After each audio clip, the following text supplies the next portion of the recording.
Hello mga boss, sample video tayo. Ayan. Tingnan nyo to, naka blue lens na si Bossing. Si Bossing yun. Ayan.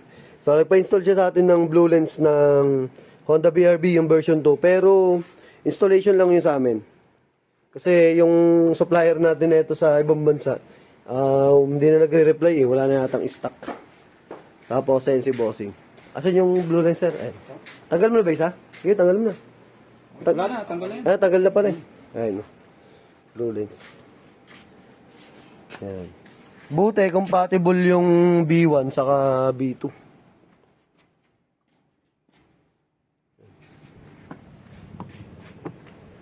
Salpak. Medyo komplikado nga lang to mga boss ha. Ingat kasi yung dito sa lens na ito, medyo manipis. Pag nagkamali kayo ng salpak, basag. Hindi katulad nung sa original kasi ito. Pinag-compare namin kanina ni boss eh.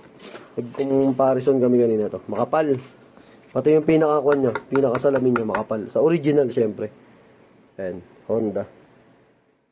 Yung replacement kasi, manipis yung pinaka-lens niya dito. Yung sa nabili ni Bossing. Pero, goods na din. Ayan. Kasi wide eh. Na? Para maging wide. Ayan. Kaparehan na sa BRB ko yan eh. Sige nga sir, patest. Yari ko. Okay.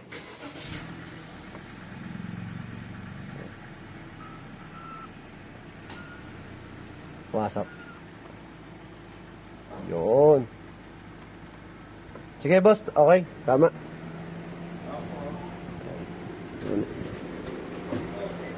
Yan.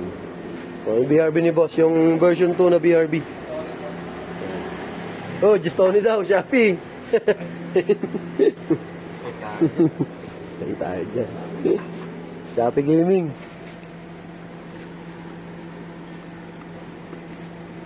Ayan na, okay na. So, all good. What's up? Ay, boss, thank you ah. Thank you. Ayan na, okay na mga bossing. So, thank you ah. Ayun sila boss eh. Naka blue lens na. Maganda yan boss, pati sa gabi. Oo. Makakakon yan eh. Hindi siya na, di ba, pag yung stock, pag nailawan, nakasilaw, di ba? Yan hindi. Ayos, kinagandaan siya, malapad siya. Oh, sa kakon yan eh. Wide, yung lens na ito, wide. Wide dyan. Hindi katulad ng stock kasi flat lang siya, kaya limited Ay, lang. yung problema ko sa stock eh. Oh. So, tingnan nyo yung sa akin. Pareha kami ni boss eh. Ayan yung BRB ko. Ayan nyo. Ayan na. Naka blue lens. Kaya lang ito, tingnan nyo yung kulay niya. Ibang malayo dun sa kulay nung kay Bossing. Kasi ito, kanto sa Thailand, Indonesia ko kayo na order. Yan. Mas ma-blue nga lang yan, boss. Kesa dun sa akin, mas ma-blue to. Yung sa akin, medyo mas ma-pusyaw yung kulay. Pero okay na din yan. Yan, thank you kay La Bossing. Yan, sa mga mag-a-avail, magpapa-install lang mismo sa lens, pwede sa amin yan. Installation lang. Dito yan, sa JL Car Accessories, Motomac Works. Sa yung vlog natin, yung JL Car Motovlog. So, ayan. Finished product na. Thank you kay Bossing.